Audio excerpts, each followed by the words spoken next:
Embarking on a train odyssey through Europe's chilling northern capitals, a journey from London to Vilnius via Berlin and Warsaw. As I stood amidst the Eurostar queue at London St. Pancras, observing the hooded figures rushing in from the rain, a stark contrast to the usual holiday buzz was evident. This wasn't a typical sun-soaked getaway to Spain or the French Riviera, it was an adventure into the cooler climes of northeastern Europe.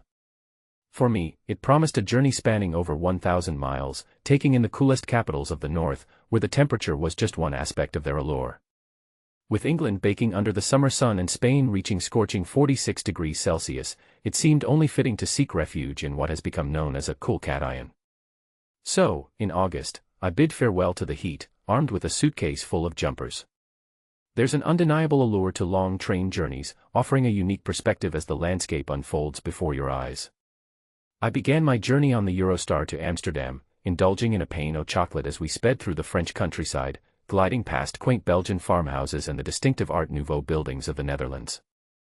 In Amsterdam, I switched to the Deutsche Bahn, grabbing a packet of stroopwafels and joining the cool Dutch youth with their asymmetric haircuts. The transition to Germany was marked by the sight of a VW factory and the abundance of graffiti, a stark contrast to the previous leg of my journey. As I arrived in Berlin, the heat was almost oppressive, emerging from the modern Hauptbahnhof into a summer evening where hipsters lounged on deck chairs, sipping cocktails at Capitol Beach on the Spree River. The next morning, I strolled through the lush Tiergarten, passing men in black leathers enjoying a beer in the beer garden, and then made my way through the haunting Holocaust Memorial and under the imposing Brandenburg Gate. Heading to Alexanderplatz, I couldn't help but notice the harsher aesthetic of Eastern European cities compared to their softer southern counterparts. The remnants of the Soviet era were evident in the culture's hardness, reflected in the brutalist architecture, and then suddenly, I was surrounded by the pounding beats of techno music. Marching down Unter den Linden, I found myself in the midst of a procession of floats, surrounded by people in all black, reminiscent of the iconic Berghain nightclub. My next train journey, from Berlin to Warsaw, was on the IC Intercity Link, a Polish train with comfortable six-person compartments. I shared a compartment with a boy sporting a mohawk, munching on paprika crisps, as we passed through pine forests and small towns. Train journeys have a certain cruise-like quality, offering the freedom to hop on and off in different cities, with ample opportunities to lounge and indulge. The 5-hour journey from Berlin to Warsaw provided a perfect example, with the restaurant carriage offering a welcome distraction from the monotonous farmland views. I indulged in a delicious kotlet shabowy, a breaded pork chop served with cucumber salad and boiled potatoes, sharing the carriage with men sporting blonde buzzcuts and drinking Zwiek beers. Emerging from the bunker-like Warsaw Central Station, I was met with a horizon of glass skyscrapers reflecting the deep red sky, a startling contrast. Warsaw revealed itself as a captivating blend of history and modernity. In the old town, I enjoyed pierogi while sitting near Marie Curie's house, then explored cobbled streets lined with brightly colored medieval buildings, faithfully reconstructed after being bombed during World War II, earning them UNESCO status. The Disneyland-like quality was only slightly diminished by the artillery pockmarks. In other parts of the city, austere Soviet buildings had been transformed into hipster cafes with oak counters and earthenware cups. Bar Studio, located below the Stalin-era Palace of Culture and Science, now a tourist attraction with an observation deck, hosted silent disco nights and served matcha crepes, with a menu decorated ironically using communist-era cartoons. Taking the train proved far easier than flying, with no airport security or check-in hassles. I soon became casual, running and hopping on board with picnics of local delicacies. As we left Warsaw, I munched on Kopernik iced gingerbread biscuits, passing endless farmland, dilapidated dachas, factories, and small towns of modern grid-like houses. The journey to Vilnius would take 9 hours, and it was a relief when we stopped at Makava on the Lithuanian border, finding ourselves on a remote platform in a sunny forest. I stood in the sweltering 26 degrees Celsius heat, questioning my decision to pack so many jumpers.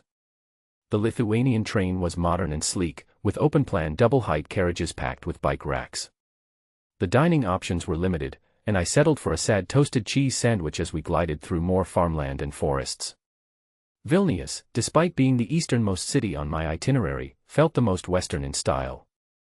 Its Baroque buildings, including cathedrals that survived the Soviet era and earned it UNESCO status, blended seamlessly with Art Nouveau architecture. Even former communist blocks were painted in soft pastels, and wide boulevards opened up to reveal a lush city. Elsewhere, meandering cobbled streets led to charming cafes and boutiques. As you venture further east, prices become more affordable. Coffees that cost €5 in Berlin and €3 in Warsaw were just €2 in Vilnius. However, the enthusiasm for capitalism was evident in the number of luxury Lithuanian boutiques, Western brands like H&M and Mango, and a growing tech industry, with Vind based in the city.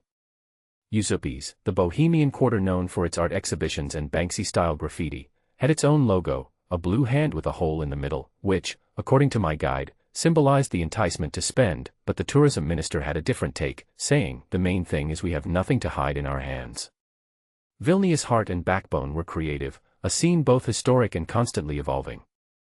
On Literatagav, Literature Street, in the Old Town, individual wall plaques celebrated writers associated with the city, including Adam Mickiewicz, Joseph Brodsky, and Romain Gary. The Lithuanian National Opera and Ballet Theatre offered very reasonably priced tickets starting at £15, rivaling Lukiškės Prison 2.0 as a cultural attraction. This former Soviet jail, shut in 2019, had been transformed into a creative space, with cells turned into studios and stages hosting trendy bands like Aurora and Fontaines DC. The MO Museum, a modern Lithuanian art gallery established by scientists and philanthropists Dangwol and Viktoras Butkus, featured an exhibition called Gameplay, exploring the creative impact of video games. While I sampled classic Lithuanian cuisine, including cepelinai and pink soup, borscht with kefir, I was thrilled to discover a burgeoning Michelin restaurant scene. At Ertlio Namas, a 9-course tasting menu was an affordable €70, offering traditional dishes reinterpreted with a modern twist: salted-eyed fish with jelly, bread soup with beer braised beef, and buckwheat babka, all presented as exquisite morsels. Vilnius echoed the Soviet motifs I had become familiar with during my journey: brutalist architecture, cool young people in all black and boots, and the ubiquitous revamped TV tower, where you could climb to the 67th floor and take a terrifying walk on a handrail-free ledge, secured only by a rope. The journey home felt faster, and the West seemed softer, even though my train was delayed by 5 hours. German efficiency, indeed. I wandered through Amsterdam, noticing the harsh and uniform brutalism giving way to the elegant canal houses and the vibrant Van Goghs.